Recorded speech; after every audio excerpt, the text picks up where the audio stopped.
All right, welcome everybody. The man himself, Bermas, is with us. Bermas has been killing it. I heard him do some viral breakdowns. If you didn't hear it last week, that went all over X as he got really deep into the recent document dump as it pertains to the Epstein fiasco. Before we get into that information, though, I want to kind of zoom out and give a kind of a big picture and an overview of this because I think a lot of people in the last few years they kind of forgot about Jeff Stein McEfrey. Like he got forgotten because bigger other things, took over the news cycle. We had the COOF scamdemic and all that, and then and then now we've got this recent document dump, and so everybody's remembering. Oh yeah, I remember that. That was some kind of thing like. Is that the Weinstein guy? Or no. They're all connected though, and we're going to see these different connections as we get deep into it. So, Bermas, let's say I'm a total dummy, which some people think I am. What is the deal with Jeff Stein McEfrey? Why does this even matter? It's almost like maybe governments utilize sexpionage for other purposes. What's the whole thing? And that is the whole thing, right? Like a lot of people, and one of the reasons I was so frustrated with this document dump was number one, a lot of people didn't understand what they were getting. I knew that it was between the Gouffre Maxwell case, and that large numbers of these documents had been dumped, if not almost all of them, in some way, shape, or form between 2017 and 2019. Now, these were far from the only case files. But one of the things that I want to dispel is this mythos that Jeffrey Epstein had a client list and that Jeffrey Epstein was like his main business was trafficking in girls. That's not what happened. What's really going on is this guy is a serial pedophile, but also utilizing the network of young girls and young girls, also including women, young women, in sexpionage. So, in other words, yes, this guy is a prolific pedophile, and yes, he is trafficking them in the sense that he's moving them around and he's making them do sexual favors for other individuals, but they're not, in a sense, purchasing them from Epstein. He's not running around selling these women everywhere. He's got an ulterior motive of blackmail in most of these regards. So, taking the case to where it comes into the public arena. In 2006, this investigation in Palm Beach and his prolific activities as a pedophile comes into fruition. And it soon unravels into over 100 victims, co-conspirators, including Ghislaine Maxwell and other unnamed individuals that have now been speculated, especially because of these documents and others, to be people like Sarah Kellen, Nadia Marcinkova, Leslie Groff, etc. And these are women in their 20s that are obviously very attractive. And when you read again, a lot of this documentation are sex slaves, basically. They're part of this network and they're in the upper tiers under Madame Ghislaine. So that case is shrouded in mystery. Somehow Jeffrey Epstein, with the help of crack lawyers like Alan Dershowitz, is able to plead it down to one case of paying for sex with an underage prostitute. Now, if you're underage, you're not a prostitute. Because that's one of the ways that he was able to recruit these girls into this organization, by using other girls. Okay, so he might have recruited a girl himself, or Ghislaine might have recruited a girl herself to come in and give him a massage, and she's going to get X amount of money for the massage, and then he's going to give her more money to take this off or do that to him, etc. And then gets groomed into this process where these girls are recruiting other girls at high schools, in malls, anywhere that they can. Okay. So when he gets caught on that, he only has to plead to one of these counts. All right. We literally are talking over 100 taped witnesses. In fact, with this last document up, I think there were over 100 Jane Does, and we're still waiting on an appeal on some of these documents on the 22nd for, I believe it's Jane Doe 107. So what's really crazy about this, and this is when it starts coming into the public arena, right? And people start understanding this. And at that time, because he was a billionaire And he did have associations that had already been in the press, believe it or not. Yes, with Donald Trump. Yes, with Bill Gates, all the way back then. People were really interested in what he had to do. He also had an island on top of all these different establishments. And in a lot of these claims, that island would come up, like these women were being trafficked. Epstein does a little over a year, but in this deal, he's actually able to leave the jail, as we would only later find out, most days of the week, as long as he was back by 10 p.m. I think he had to be in the jail from 10 p.m. to 6 a.m. was the deal. Who knows if that was even abided to? It sounds like they were a little loose on that. But he was also able to sign this deal that said that these unnamed co-conspirators could not be charged with any other crimes, and neither could he. There's an FBI document out there. I kept showing it to people this week because I think that this is important. We don't know who cut this deal or why it was cut, but we do know that as long as Epstein continued to provide information to the FBI, this deal would remain in place. And honestly, in his court case in the Southern District of New York, I'm sure that's what they were going to use as a defense. And the fact that this deal had been signed, there were no new crimes that had not come to light. He'd already negotiated this. All right.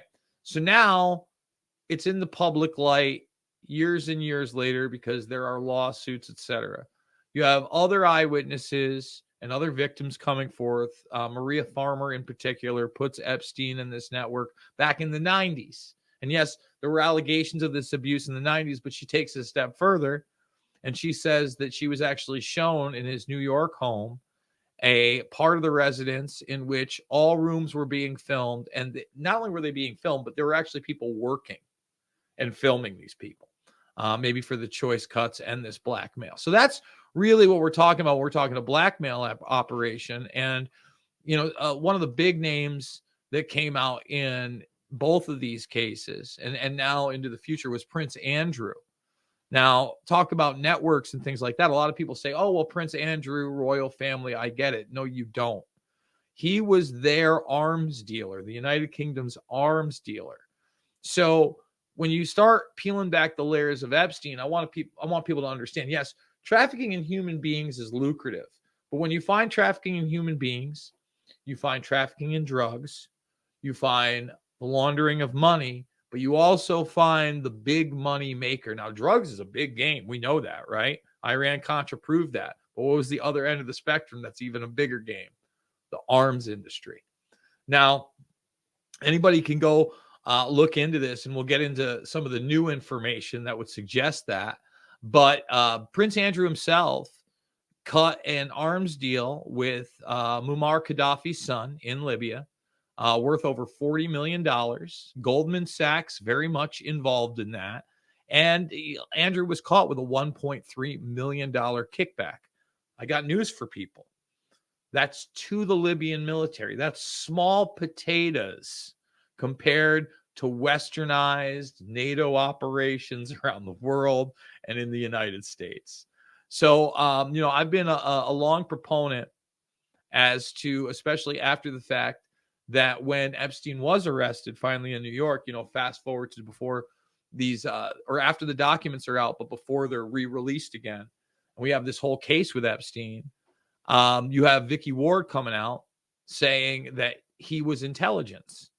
And that's why Alex Acosta, who was the then Treasury Secretary under Trump, Right. had actually made that deal because he was the Attorney General at the time in Florida.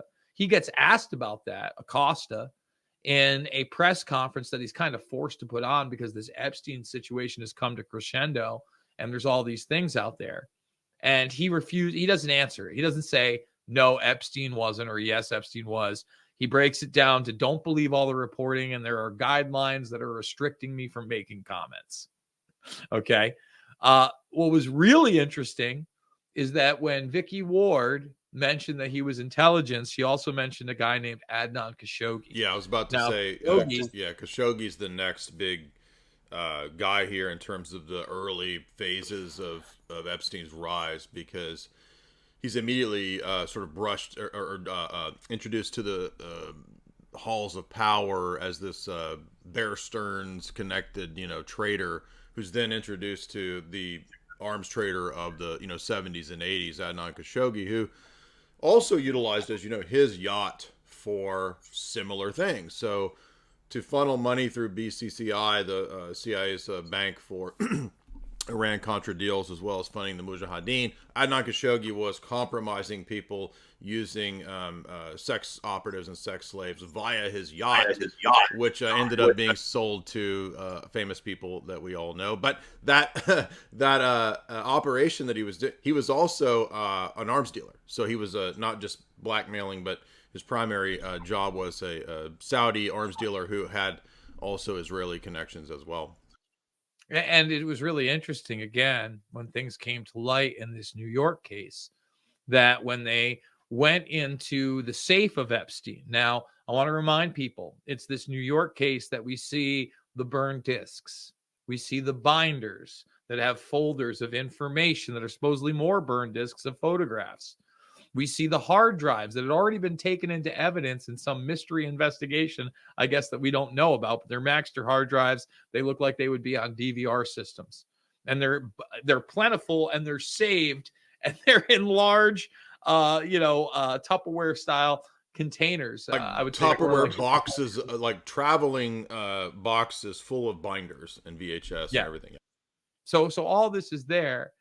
And you hear the Khashoggi thing, and you hear that basically he's got a passport with a Saudi Arabian address and a false identity that's expired. So now you got a guy, and the media doesn't seem to be interested in this other person that Epstein was obviously portraying, or at least had a passport as, or the address. Now, again, it's very shady as to what Epstein was really up to in the 80s and 90s. You know, there's Towers Capital, there's Bear Stearns, but at the same time, there's also the CFR, there's the Right. Trilateral Commission, there's the Clinton Global Fund, an initiative. And again, he's hanging around all these arms dealers. He has this other identity. He's traveling. It seems very, very apparent to me after all this that this is that same network that we're talking about. That's why JP Morgan is paying out hundreds of millions of dollars to victims in these lawsuits recently, right? And that's why Jess Staley, who wasn't focused on it first, but in this latest dump has been, right, and was also sued. JP Morgan doesn't want Jamie Dimon involved. They want to pay. Listen, they get rid of hundreds of millions of dollars now that's totally inflated and not backed up. That's nothing compared to the billions they were scheming 20, 30 years ago. It's almost like big pharma getting caught. There's no real criminal repercussions for these people. Yeah, I'm sure you I'm sure you remember a few years ago when Alex covered it back in, I don't know, 2014, 15. I mean, it was big news. A lot of the Guardian, a lot of Telegraph, a lot of UK outlets reported on the biggest banks out there, Wells Fargo, Wachovia, UBS, all involved in like global drug trade, and there was like billions and hundreds of billions of dollars laundered money for the global drug trade, and they were fined like a few $1 million, right? They don't care about a few $1 million fine.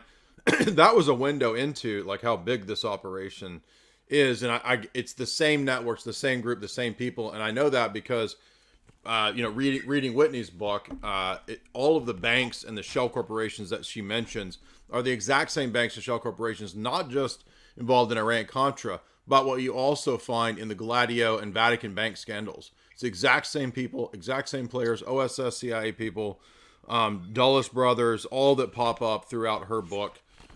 So, I mean, that's what lets us know that, as Jason said, the same people running the human trafficking are the people running the drugs and the people running the arms trade. I mean, if you read the book on Victor Bout by my publisher, I think it's Shadow Masters by Estelin. I mean, Victor Bout was another one of these characters who was this international arms dealer guy. And if you watch the Lord of War movie with Nicolas Cage, it's based on the Victor Bout story, basically doing all this stuff for the Western power structure. And then he ends up being the patsy, right? But he's doing this for the same people, the same networks that we're talking about. And that's how this stuff works. Well, that also brings us to the Clinton relationship. Because again, if Jeffrey Epstein is indeed involved in Iran Contra and in arms trading, people have to realize that a large part of that operation was taking place in Mena, Arkansas, while Clinton was the governor. And there's high implications. And when I say implications, signed affidavits, sworn testimony by sheriffs and other officials that Clinton was coming to this airport in Mena, Arkansas. He would get suitcases full of money. This is where they were trafficking in drugs. And, there's the notorious tale of the two young men that came upon this. They went somewhere to go smoke some pot, saw the wrong thing, and all of a sudden they supposedly fell asleep on train tracks from How getting too dare you? How dare you? Now, I mean, yeah, exactly. I mean, we could go back to the whole CIA operations in Mena, Arkansas, for sure. And by the way, I know you know this, but it wasn't just Mena, Arkansas. There was actually a whole bunch of places in the U.S. where the CIA would traffic and land the planes to basically just deliver the cocaine all over the country at that time. Right? And on top of that, train the Contras in the States, on top of that, Yeah, with right. with some of these arms, Arkansas in particular. Yeah, folks. they had they were training. If you watch even that Tom Cruise movie, American Made, right? I mean, even a lot of this is hinted at in that movie. Yeah. Now, And that's a whitewash. That's the thing. Like there's a lot of Hollyweird in that, but it was actually originally intended to be called Mena.